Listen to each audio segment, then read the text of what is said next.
She reaches for her double-faced pile jacket in the hallway, opens the front door, and runs down the sidewalk as fast as she dares. It's only 3 blocks to the Jasper Hospital. Wind-driven rivers of ice have formed on the hospital steps, and Gabriella almost loses her footing. She grips the railing. She wonders what her grade 10 students would think if they could see her clutching the rail, as if the slightest breeze could blow her down. Inside the hospital, equilibrium returns. The tiled floor feels cold, even through her Vibram soles. The hospital is modern and all on one level. The corridors are eggshell white, full of promise, Gabriella thinks. She would have preferred vomit green. Even the reassuring medicinal smell seems diluted.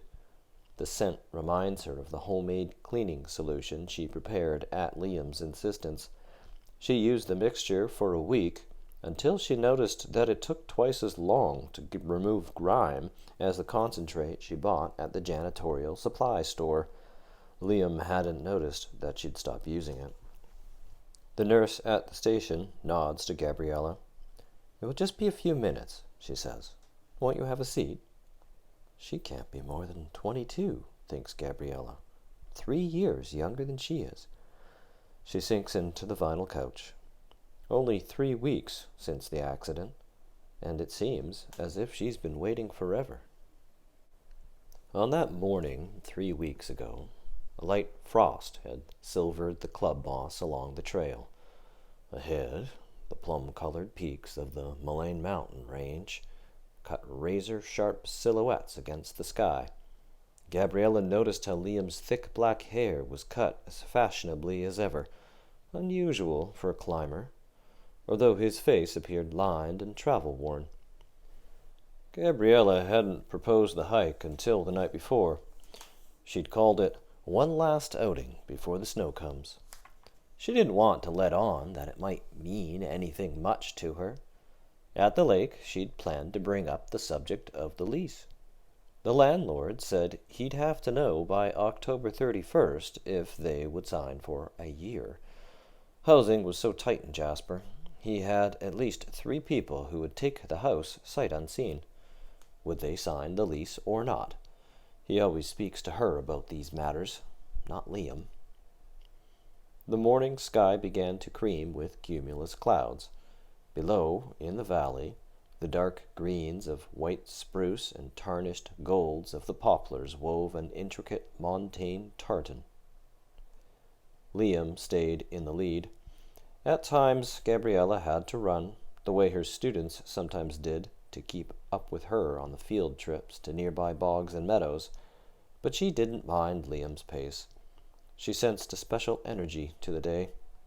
They'd be able to firm things up at the lake, the way they never could in town, knocking elbows, rushing about.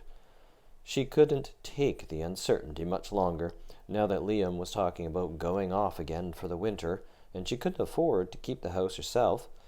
She thought that signing a 1-year lease demanded a certain courage, a certain faith that the earth will keep holding them up, a certain commitment. She planned to introduce the subject in this way, as a challenge. "Should get the lake all to ourselves," Liam said. His boots left the partial print of an expensive trademark on the soft, loamy trail. His jacket was new, too. He spent most of his money on outdoor gear, the little he had made guiding American and German tourists up easy climbs in the Rockies. Liam had liked to joke that one day he would have his photo in glossy magazines for high-tech outdoor gear. Prestigious companies would seek his endorsement. He always laughed when he said this, but there was a steel edge to his voice. He really believed it. She thought he was getting a little long in the tooth for this kind of fantasy. When they were halfway to the lake, they stopped for a short break on a fallen log. They heard a man's laughter from somewhere below. Liam turned to Gabriella, his eyes vigilant.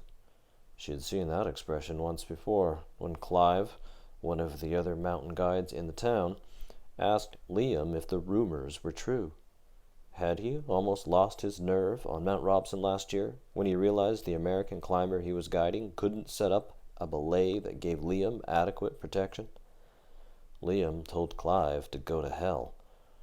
but Liam was secretly jealous of Clive. Liam has never been asked to join a big expedition. Clive was invited to Mount McKinley last year. "I'll handle it," Liam whispered. Two young men approached. They looked to be in their late teens or early 20s. They took big, elastic steps, as if springs were attached to the soles of their boots. Gray jays emitted staccato cries into the spruce air. "Planning on going up to the lake?" Liam asked. "You bet," one of them replied. "Might not be such a good idea," Liam said, his voice thick with sympathy. "We're turning back ourselves. Came across an elk carcass by the lake. Some grizzly had himself a dandy breakfast." "Grizzly, eh?" said the hiker. "Sure it was a grizzly?" "Can't mistake those long front claws," Liam said. "They usually come back to the kill, you know." "Guess you're right. Doesn't sound like a great place to be." The pair turned around on the trail. The spring was missing from their step. When they were out of sight, Liam and Gabriella continued on to the lake. The gray jays had stopped shrieking. Gabriella hears footsteps in the hospital corridor and looks up from a Canadian Living magazine to see the young nurse coming out of Liam's room. "He's sleeping, but I think I'll wake him in a minute," she says. Gabriella thinks she catches a quizzical look on her face. The nurse seems to be weighing whether to say anything more, then shows her straight teeth in a smile.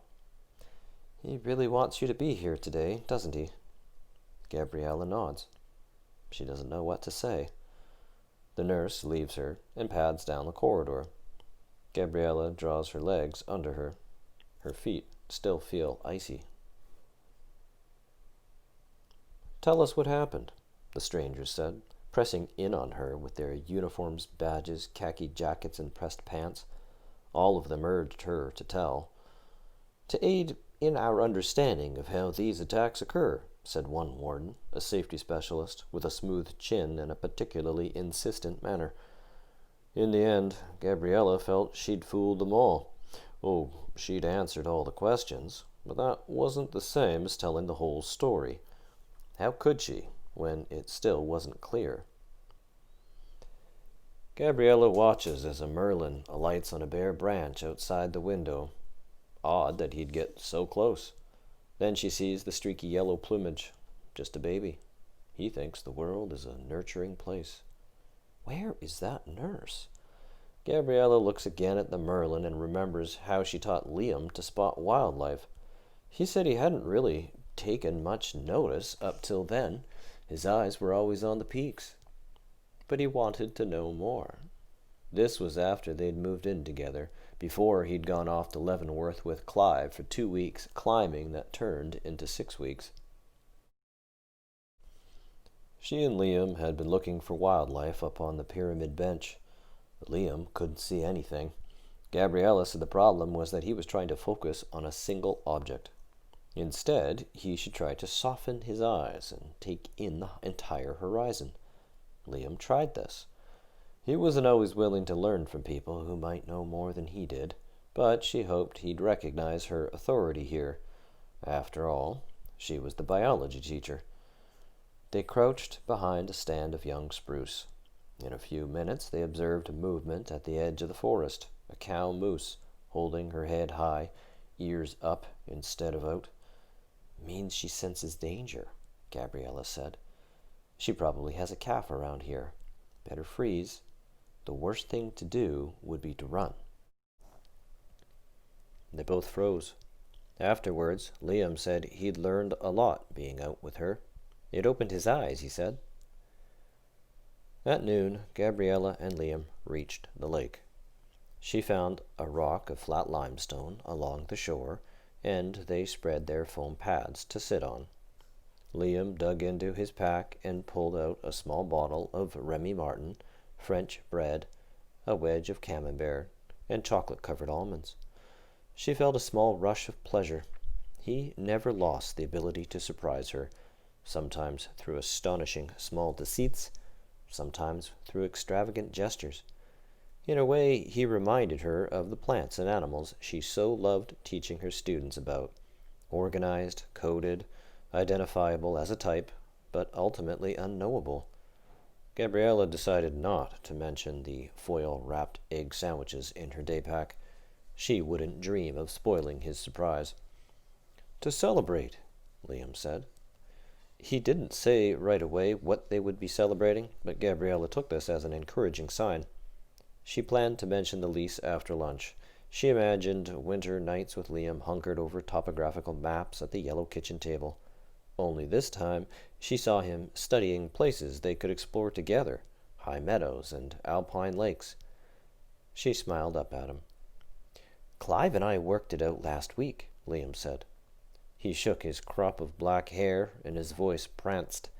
"If we pool our resources, live in his old van, we've got just enough to get by for 3 months over the winter. So we're going to head down south."